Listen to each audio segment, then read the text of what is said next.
नमस्कार, मैं राहुल कठेरिया। साथियों, मुझे ऐसा लगता है कि गृह मंत्री अमित शाह जी ने पूरी की पूरी भारतीय जनता पार्टी को बुरी तरीके से फंसा दिया है। अब बीजेपी के लोग, आरएसएस के लोग, मोदी शाह के चाहने वाले अमित शाह जी को चाणक्य कहते हैं कि साहब अमित शाह तो चाणक्य हैं। उनकी तुलना सरदार वल्लभ भाई पटेल जी से करते हैं। लेकिन अब मुझे लगता है कि इनकी सारी की सारी इन बनी बनाई बातों की पोल खुल गई है और ये जितने भी सच को दबाने की कोशिश करते हैं, कांग्रेस पार्टी या राहुल गांधी उतनी ही दुगनी ताकत से इनके झूठ को बेनकाब कर देते हैं। यानी कि ये जितना ज़्यादा गलत करने की कोशिश करते हैं, राहुल गांधी जी इनके गलत को उतना ही बड़े जोर शोर तरीके से पब्लिक के सामने उजागर कर देते हैं। अब देखिए ना, कल दिल्ली में जो हुआ, दिल्ली में किस तरीके से उस साहिल नाम के बच्चे का पिछले 1 महीने से एफआईआर दर्ज नहीं हो रही थी। आप सोचिए, दिल्ली में जंतर मंतर पर जो प्रदर्शन हुआ था, उस दौरान पैलेट गन से उस बच्चे को चोट लगी और 1 महीना बीत गया। पुलिस के पास जब वो जाता था तो पुलिस वाले एफआईआर दर्ज करने से आनाकानी कर रहे थे।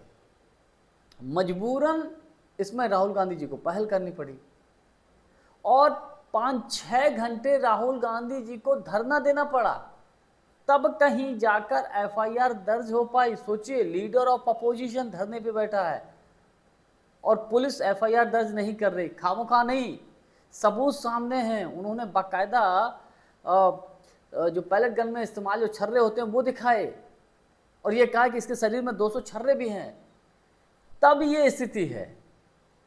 तो एक तरीके से ये बोल सकते हैं कि अमित शाह का जो भौकाल है, उस भौकाल की, या यूं कहें जो राहुल गांधी के शब्दों में उन्होंने जो अमित शाह के नाम का जो गुब्बारा बनाया था, वो अब फूट गया है, बिल्कुल फोड़ दिया है। आखिर क्यों पुलिस को इतनी देर लगी एफआईआर दर्ज करने में उस बच्चे की? तो अमित शाह जी के इस भौकाल की और मोदी और शाह का जो जुगलबंदी है, क्या स्थिति है भारतीय जनता पार्टी की, इन तमाम बातों को लेकर मैं और अधिक विश्लेषण करूं, उससे पहले यदि आपने अभी तक हमारे चैनल को सब्सक्राइब नहीं किया है तो सब्सक्राइब जरूर कर लीजिए, बेल आइकन को दबा दीजिए और साथ ही साथ वीडियो के डिस्क्रिप्शन में हमारी शॉप है, उसमें जो भी प्रोडक्ट्स हैं उनमें जो ठीक लगे वो खरीद सकते हैं। और हमने कैंपस का जूता टैग किया है, अगर आपको ठीक लगे तो खरीद सकते हैं। देखिए, गृह मंत्री अमित शाह जी को किस बात के लिए जाना जाता था कि गृह मंत्री अमित शाह जी जो है कहीं भी चलती चलाई अच्छी खासी सरकार को गिरा देती थी, कहते सब चाणक्य हैं। सोचिए, हमारे यहाँ क्या होता है कि किसी के घर में जब कोई चोरी करता है, किसी का कुछ भी चुरा लेता है तो उसको चोर कहते हैं, उसको चोर कहा जाता है जब किसी के दूसरे के घर से कोई चीज़ चुरा लेते हैं। और हमारे देश में क्या स्थिति है, हमारे देश की बात कर रहे हैं कि कोई दूसरे के विधायकों को जब चुराता है, दूसरे की पार्टी के सांसदों को चुराता है, दूसरी की अच्छी खासी चलती हुई सरकारों को चुराता है, तो उसको चाणक्य कहते हैं। अरे भैया, वो चाणक्य कहाँ से हुआ? वो मनगढ़ंत चाणक्य है। असल में तो वो तो चोर है। जो पार्टी दूसरों के विधायकों को चुराती है वो चोर है, वो कोई भी हो। ये चाणक्यगिरी थोड़ी होती है, ये लोकतंत्र के नाम पर एक तरीके से कलंक हो रहा है, कलंक लगा दिया इन लोगों ने। संविधान की इन लोगों ने धज्जियां उड़ा दी हैं। ये वो चीजें हैं भाई। आप बताइए, जनता किसी को चुन के भेजती है। हमने मान लीजिए किसी ए व्यक्ति को विधायक चुन लिया है या सांसद चुन लिया है और बाद में वो ए नाम का व्यक्ति हमने चुना था किसी दल के लिए, वो चला गया किसी और दल में, तो हमारी तो भावनाएं आहत हुई ना कि यार हमने तो इसके खिलाफ वोट दिया था और ये उसी के साथ चला गया। तो ये चीजें चल रही हैं और इन चीजों के लिए किसको माहिर माना जाता है? गृह मंत्री अमित शाह जी को। अब अमित शाह जी का पूरा का पूरा गुब्बारा फूट चुका है। अब इसका हम सब ने उदाहरण देखा। संसद सत्र के दौरान, मानसून के संसद सत्र के दौरान विपक्ष हंगामा करता रहा, खूब मांग की कि गृह मंत्री अमित शाह जी आए, संसद में आए और जवाब दें। भैया बताएं कि जो छात्रों के ऊपर पैलेट गन का इस्तेमाल हुआ तो क्यों हुआ, किसके कहने पे हुआ? राहुल गांधी यही तो बोल रहे थे, किसके कहने पे हुआ, लेकिन कोई सुनने के लिए तैयार नहीं। अमित शाह जी एवरी डे संसद आते थे लेकिन सदन में नहीं आते थे, तो क्या मतलब? भाजपा के नेताओं से पूछो, वो तो रोज आते हैं, संसद आते हैं, रोज आते हैं। अरे संसद रोज आते हैं, सदन में तो नहीं आते हैं। ये डर था अमित शाह जी को। ये जो अमित शाह जी ने जो गुब्बारा फुला रखा था माहौल बना के, वो फूट गया है। क्योंकि अगर सदन में आते तो जवाब देना पड़ता। अगर वो ये कहते कि उन्होंने आदेश दिया था छात्रों के ऊपर पैलेट गन चलाने का, तो भी फंस गए। और अगर ये कहते कि भैया हमने आदेश नहीं दिया था, तो भी फंस गए। तो फिर आप कैसे गृह मंत्री हो कि आपके अधिकारी बगैर आपकी मर्जी के इतना जो है गंभीर कदम उठा लेते हैं। और इसके अलावा एक चीज और है, पहले से ये चर्चा चल रही थी कि इस मानसून सत्र में परिसीमन बिल आएगा। भारतीय जनता पार्टी इसको लेकर तैयारी भी कर रही थी, बड़े जोर शोर से तैयारी थी। दूसरी पार्टियों के सांसदों को तोड़ा गया भाई, दूसरी अन्य दलों में शिफ्ट कराया गया। हम सब ने देखा टीएमसी टूटी, उद्धव ठाकरे जी की पार्टी के सांसद टूटे और अलग अलग दलों में शिफ्ट हुए।